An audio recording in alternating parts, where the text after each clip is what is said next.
I'm just thinking a BSF degree, like a master's degree, a PhD degree. I think I'm going to call this one the backside of a field degree for Field Archaeology 101. Hi, everybody. Thanks for coming back. And I hope that you experience this as you go through all the YouTubes and visit all the other sites, that there's a sense of getting back with an old friend. Get a cup of coffee, sit back, enjoy. I'm going to be yapping for a minute, so go pour your coffee and just get yourself settled, get a bottle of water. We're going to have fun. And, I was thinking here the last 2 or 3 weeks, winter is a great time. Over the years, I've used it as a time to relax, read, get caught up. And sometimes I just got to go for a walk. Ohio is moving right into the deep freeze. And sometimes you leave the door open, things thaw, and then you close it, it freezes again. That's Ohio.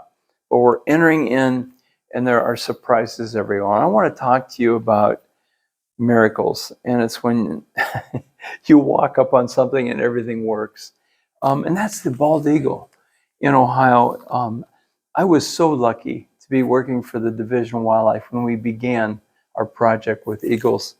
And it started with bringing eggs from a nest of an eagle up in Minnesota into an egg warmer, flying it to Ohio, giving it to one of our game wardens who had a helmet on so the eagles wouldn't tear his head off, climbing up the tree, putting an egg in an eagle's nest. And that was the beginning of eagles in Ohio. I think we were down to 4 or 5 nesting pairs. And now, of course, they're everywhere, and you just got to enjoy one. And I hope that you look at that 2 or 3 times, because there's a lot of stuff going on in that picture. And so congratulations to our videographer. Man, she nailed that one. So 2 things that I want to do. I'm going to center on 2 things with you today, and they're important to me. And I thought, if I could summarize my time with you in field archaeology, what would be the things, like my last will and whatever, to all of you, besides giving you everything I've learned in my lifetime? And remember, I'm not the final source. I was deeply criticized by someone. Well, we had a better president than you. And I'm like, good, I'm glad. I hope there's a lot of people better than me. But I'm bringing to you what I've learned and things that I feel are pretty solid based. So enjoy.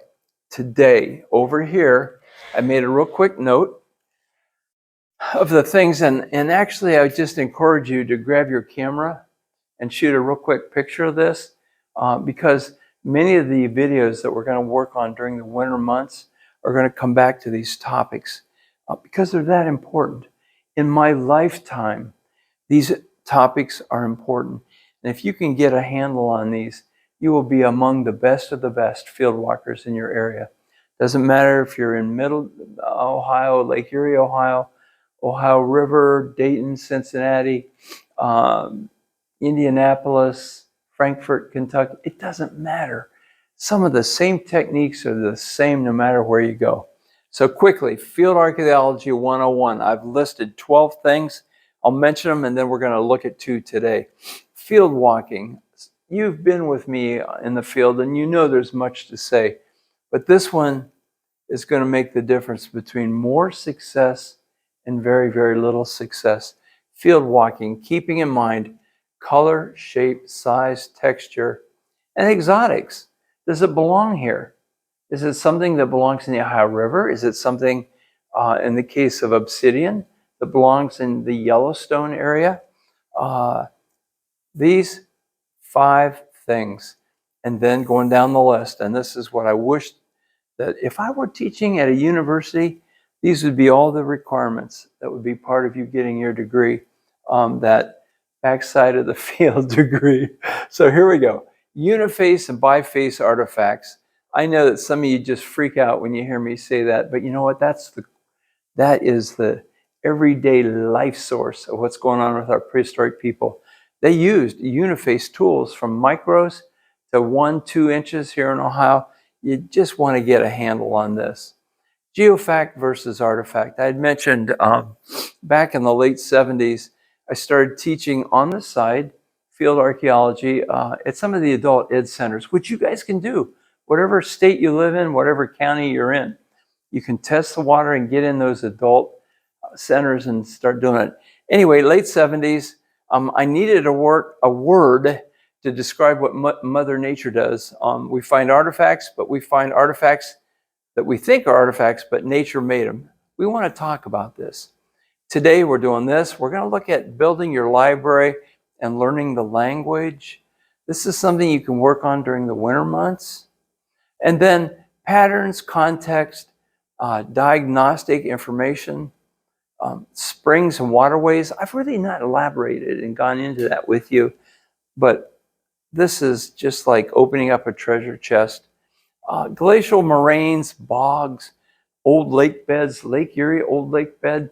Lake Erie has switched locations from northwest, and it's moving and kind of relocating itself toward the Niagara Falls, that direction. Geology and geography, these can help you. Once you get old like me, you can go to a state university and take these courses. You can audit them and sit in for almost no cost, and you can get your feet under you in geology and geography. I want to talk about those. And then the newest technologies. I would say the ground penetrating radar is among the newest. And as we lose farm fields, we may have to go to some of these technologies to know where to dig one specific spot. But I want to discuss those with you. And then the cultural sequence, characteristics of the culture of the field finds that we have. And then there's things within that we need to talk about. The 550 approximately AD global cool down that happened all over the earth. It's significant. It was the demise of many cultures. The Hopewell fell victim to it, and many other cultures. But we want to talk about that. And then, because I just thought, I know I'm forgetting something else, so I'm going to call that category 12. And something that doesn't get mentioned very much are textiles, the prehistoric textiles. And I told you a long time ago, I had a brain surgeon from a city north of me, Medina Call, who wants to come to our archaeology meetings when he can. He's a brain surgeon. He said, how come no one ever talks about the medicine with the prehistoric people? And I'm like, well, because they forgot to write it down. And that's why you want to come and share with us. So the colonial impact, when we had our prehistoric people, things went from prehistoric to historic. And I want to say not just the transition, but the cataclysmic impact on our Native Americans, what happened, when that happened. I want to talk about that. And I have a huge surprise for you when we do this one. So this is what we're looking at probably for the rest of the winter. This would be my hopes and dreams, that you would get your feet under you in each of these categories. And today we want to take a look at these two things. So let's start with building your library, learn the language. Winter is a great time. You can't go out and walk, but it's a good time to read. It's a good time to get groups together. You can meet in little museums like this, or you can go to someone's house and meet and just talk over your field finds. Is anybody finding this phenomena? Anybody finding piles of chips? All you people in Northern Ohio are going to hate me when I say that. But are you? What does it mean when you find them? Get your groups together, discuss them. So here we go. You're going to look at my Christmas wish list for you. And but more than that, my lifetime wish for you. And these are things that I hope so much will end up in your library. This fellow, Peck, has done a wonderful job talking about steatite. If you're in southern Ohio or on the big rivers, you find it a little bit up on the big rivers along Lake Erie. But there are other states, the Mississippi area, where you find it. He did a great job. It's a book to investigate. Another really neat book, I love it, by Collins, and he's talking about the blade technology of the paleo, the Clovis, the really old people like me that can give you a hand. And how do you know if you have a paleo blade? It is so well done and so well laid out. This is just a book that's got to be in your library. And Mike Gramley kicked this one right out of the ballpark. I mean, he stepped up to the plate and knocked it out of here. He has got a wonderful book on the Paleolithic, or the really old artifacts that we find, not just in Ohio, but all over the eastern half of the United States. And I'd say it even runs even past the eastern half of the United States, but this has got to be there. He's the first one that's put together a whole gamut, a rainbow of prehistoric paleo tools and how you recognize them and what they are. Well done, Michael. Good job for you, brother. Another one, the fellow that wrote this, Tony, passed away a few years back. This one slipped under the radar, and I'm going to open it real quickly and show you something.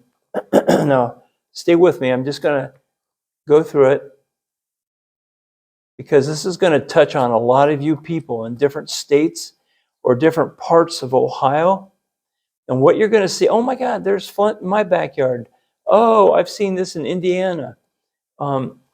Anyway, what he did is he put a book together on all the what we call in Ohio chert, but you people who are a little more scholarly, you know that chert is Flint, and so we're going in with different names. But he's got the cherts. This is really, it's got to be, and unfortunately, it's now out of print. I talked to a friend 2 weeks ago. I said, you know what, I got it, but man, did I pay for it. It's getting tougher and tougher and tougher to get. eBay, you can try it there. It goes for some bucks. If you can get it under $100, go for it. These are all Christmas gifts. Converse in Ohio, the father of Ohio archaeology, did a really, really wonderful job with Ohio flint. And once again, you have the pieces in color, and then a discussion on what are they, how old are they, how many cultures used them. This happens to be my favorite prehistoric tool. I love bi-pointed knives. The Fort Ancient pieces, and then what we get, one is Southern Ohio, this is Northern Ohio for the most part. We have Glacial Cane, we have the Late Woodland. But Bob has kind of put together a really good, just a fabulous book. I'm just going to say it's really good. Winner. He also put together a book of stone tools. And I like it. It's helpful because you're going to find fragments of broken tools when you're out walking in the fields. And if you don't know what you're looking for, you can cruise right past them. When I was first taken to the fields to walk with arrowheads, I had a lard can with a piece of wire, 2 holes drilled. That was my carry bucket. And my neighbor's dad said, hey, whenever you find flint, put it in there. And I did, and we're done. We're at the end of the day walking. He said, hey, what'd you find? And did you find any slate? I'm like, slate, what's that? He said, well, it's got holes drilled. I said, oh yeah, I left all those in the field. We were south of Worcester near a place called Shreve, Ohio. And I found several gorgets when I was very young and just left them in the field. I didn't know what I was looking for. And here's Bob's book on slate. Really, really helpful. And then you're going to run into different journals. Some of them are discontinued. Some of them are still out there. Even if they're discontinued, they could be in your library, and they're very, very, very helpful. This one was nice because there was just a lengthy, wonderful article on Lake Erie pottery for Ohio. And this really kind of sets the stage and lays out pottery better than anything I've seen so far in Ohio, even though we're dealing mostly with late woodland. But it's still, if you don't see it, you don't know what you're looking for. And then I mentioned not only the books, please get them eventually, but then there's journals that you want to consider. In Ohio, if you join the, and there, believe me, I'm not doing this well, yeah, I am. I believe in our society. But you get 4 wonderful journals a year, and they're written by both professionals and people just like you and me. Articles, a lot of pictures, really helpful. It's nice to know what people are finding in your own state, in your own area. And then we have our Central States Journal, another one that comes out 4 times a year. It's getting expensive to buy back issues, but it's beautiful, and you're going to see what all your buddies are finding in the surrounding states in this area. Really helpful. I'm going to sit down because I'm getting old and I'm tired. Occasionally, you'll have someone, a friend, you'll go to another archaeology group, and somebody will run off copies of articles that are really good. This one is neat, and my friend, and you're going to see this friend on an upcoming video, is fascinated with geography and geology.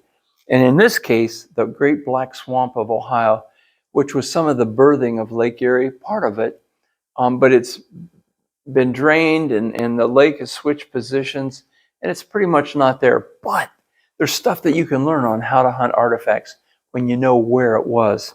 So great, pick these up anytime you get them. And I've mentioned this to you before. This is statewide in Ohio. I've got to imagine that you have these in the other states. And what it is, it's a tax map. It shows everybody's properties, the streams and rivers with the names of who owns them. I understand that now this very thing is on the internet. You can get it on your phone. I just don't know what it's called. I'll have it for you the next time we get together. So what I did is I am breaking this down into two segments. Going to have to do two segments, folks. The first one is the bibliography, the library, learning the language.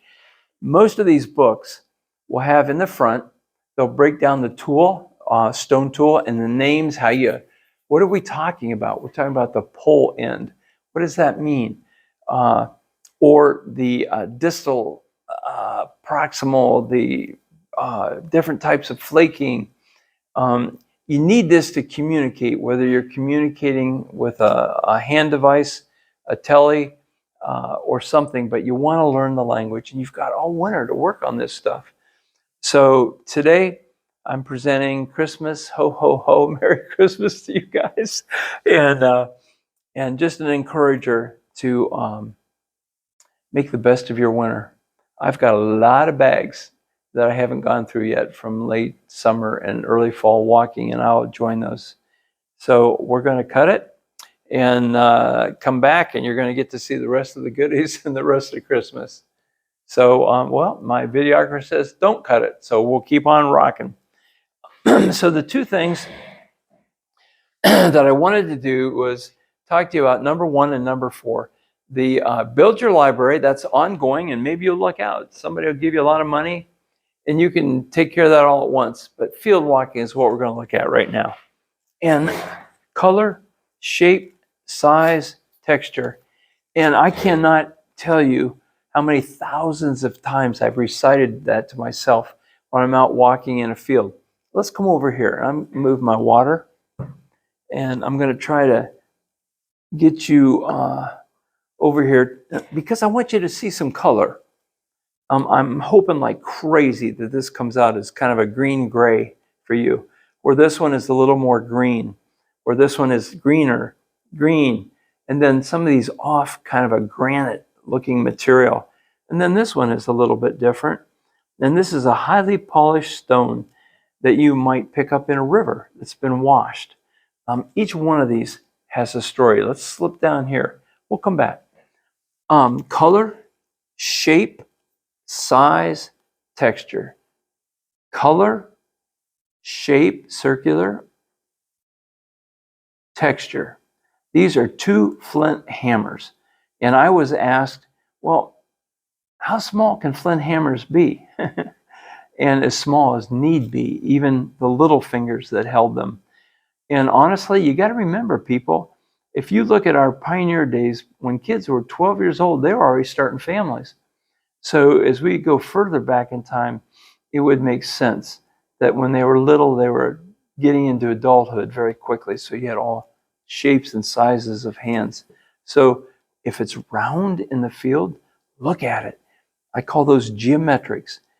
This one was laying like this, and that's the way it looked. And because it was round, and because of the texture, I thought, this looks like granite. It's round. I'm going to pick it up. And I did, and I have a cone. And it came off of one of my really, really hot village sites.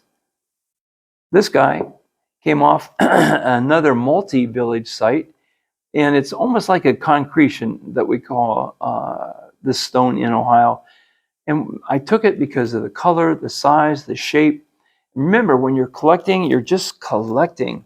This was dirty. When I got home, I washed it, and this has been highly polished. And I can see the polish marks all over it. Do I know what it is? No, but it's still an artifact. I'm going to bring this guy over right now. I know that this is not a concretion, but it has that color, but it's got a kind of a luster to it. And for that reason, and it was laying in the field like that, I dug him out. And this has just been polished like crazy. Do I know what it is? I do not, but I know it's a prehistoric artifact. Color, shape, size, within a hand size, give or take, and texture. Texture is important. This guy was laying exactly like, well, it was kind of like this in the field. And that's what I saw. And it was fairly dirty, but it was sort of clean. I'm like, okay, that looks like it might be a fire cracked rock, FCR. The texture says it was broken. But for that reason, I pick up all FCRs. I picked them up, bagged them, got home, washed them. And I'm like, okay, there's that color again. Color, shape, size. And I got looking at it. I'm like, whoa, I hope that you can see this right here. This line. If you took chemistry like me in high school, you scored a piece of glass tubing before you snapped it. If you chainsaw a tree, you score the backside of a tree, and then you cut the other side to help snap it and get it to go where you want to go.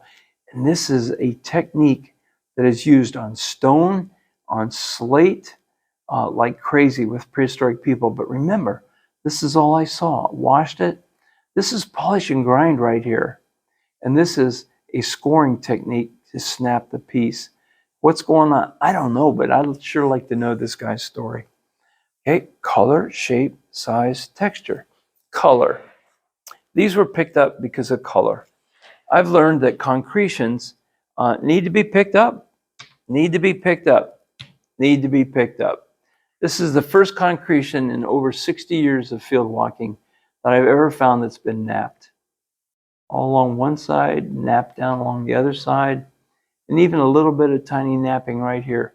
I do not see any effigies or anything scratched into the surface. And this actually is a field break, a plow break, unfortunately.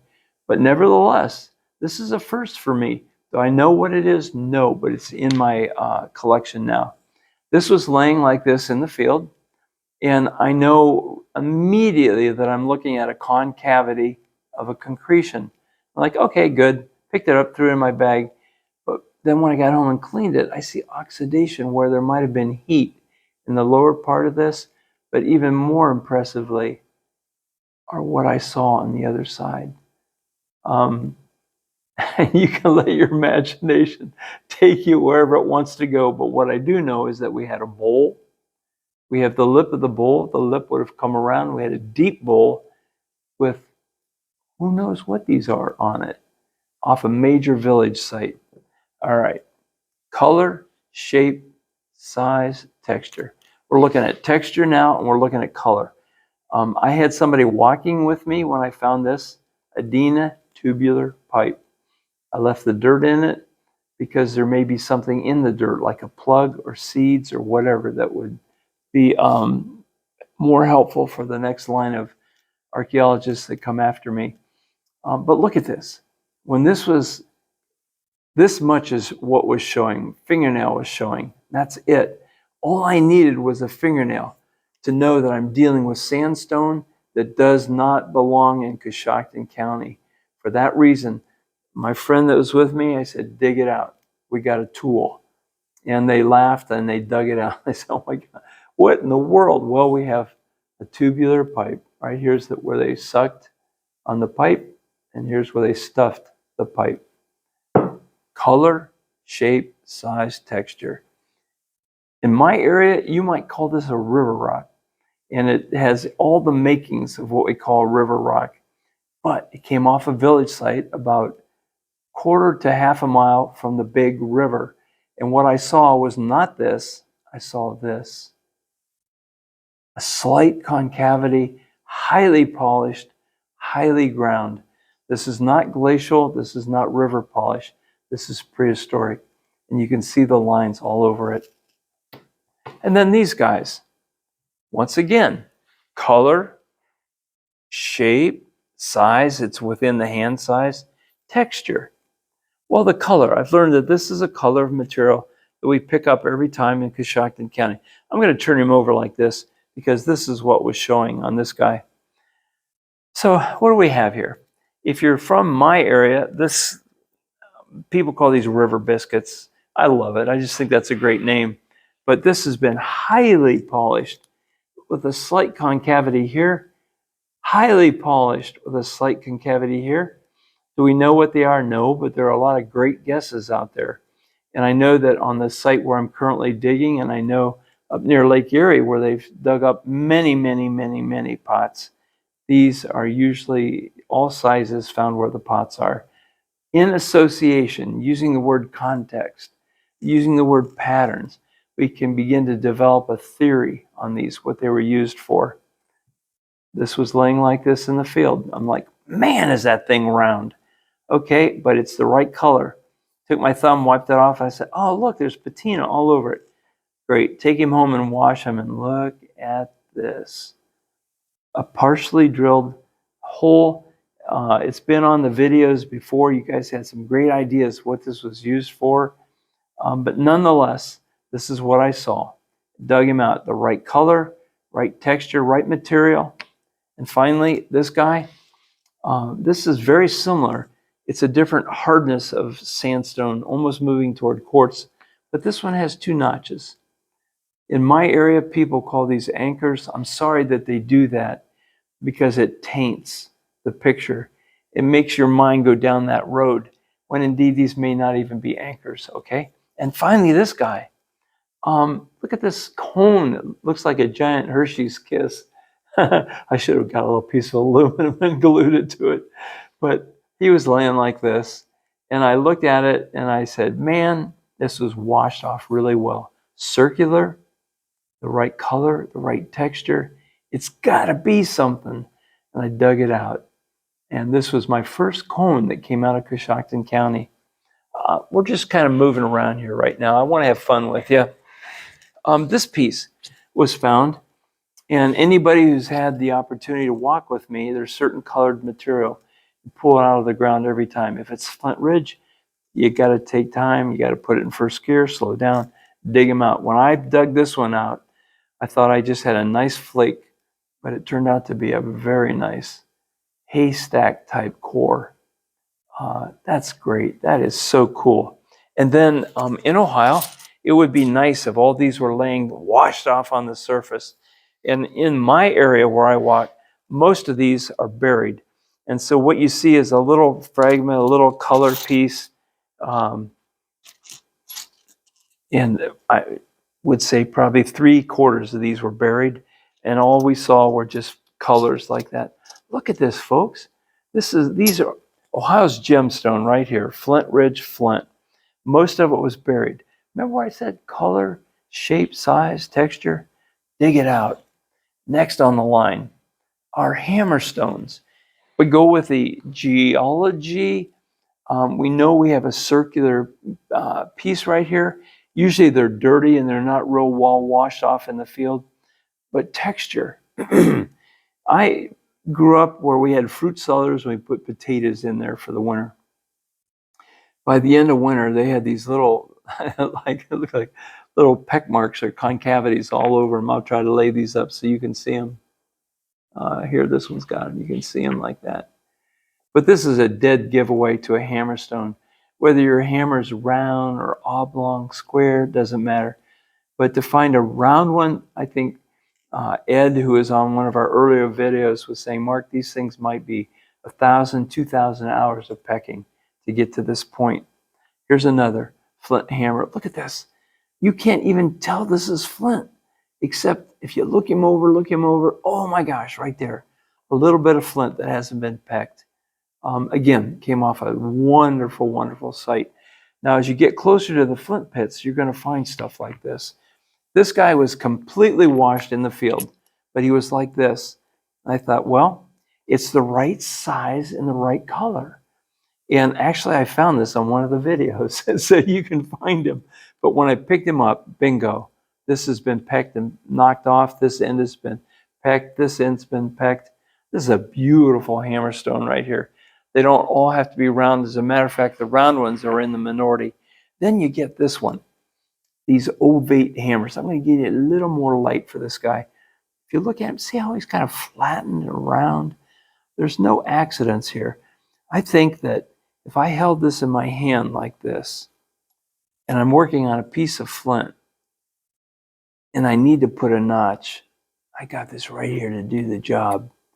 I think these may have been, just guesswork, like you and I, just guesswork, may have been a little handheld, modified hammer to take the work a little bit further. Going to swing back down here, and we'll end up down here with color, shape, size, texture. I can tell you this, in the close to 150 now climbing numbers of celts that I have, probably 95% or more were buried. And all I saw was the color, which is big. In my area, everything with this color gets dug out of the ground, no exception. Color and texture. I know this is like a slate type material. Both of these were buried just a little bit, showing I dug them out. What wonderful surprises. This one was laying like this. It was a dead giveaway, but I had to know material. I had to recognize form. Stone Tool Book will help you recognize forms. This guy was just like this. It was washed off beautifully, fingernail size, walking with a dear friend of mine who's since passed away. And I called him over and I said, Bob, I got a piece of hematite, just a little tiny bit. Color and texture. That's all we had.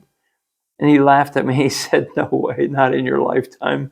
I said, yo, goat, why don't you dig it out of the ground? And he did.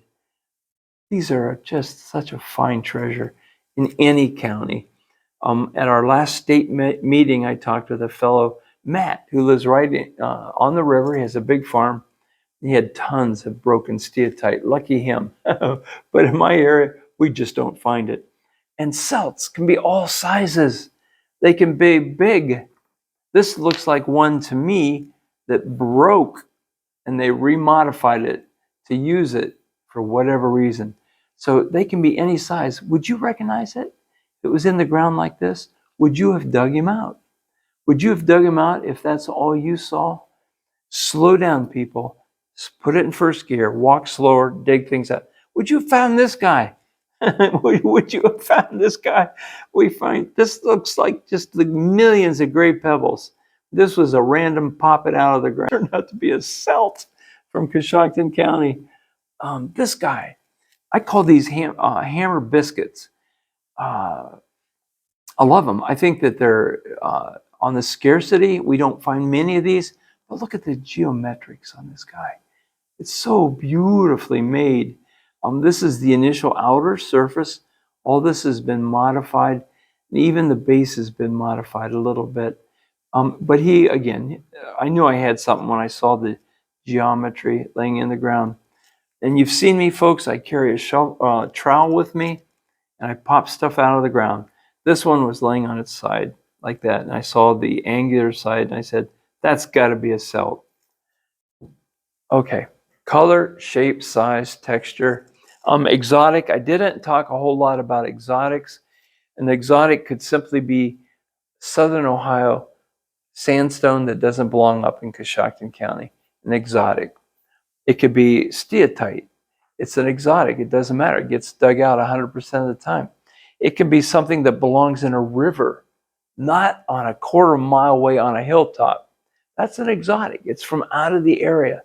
Okay, so exotics, I didn't spend a whole lot of time, but something to keep in mind. And a little bit of repetition here. Color, shape, size, texture. This is going to absolutely transform your field walking. And I want to hear back from you as you begin to put this to work. I also want to hear back from you to see what you found that you're washing off this winter. I want to hear back from you on some of the books that you acquired. And I just hope you guys get into your journals. They're going to be helpful. And man, I don't want to let you go. I want you to come back. We'll have another video soon, but have a great Christmas, you guys. And thanks for giving me your time. I appreciate it. See you soon.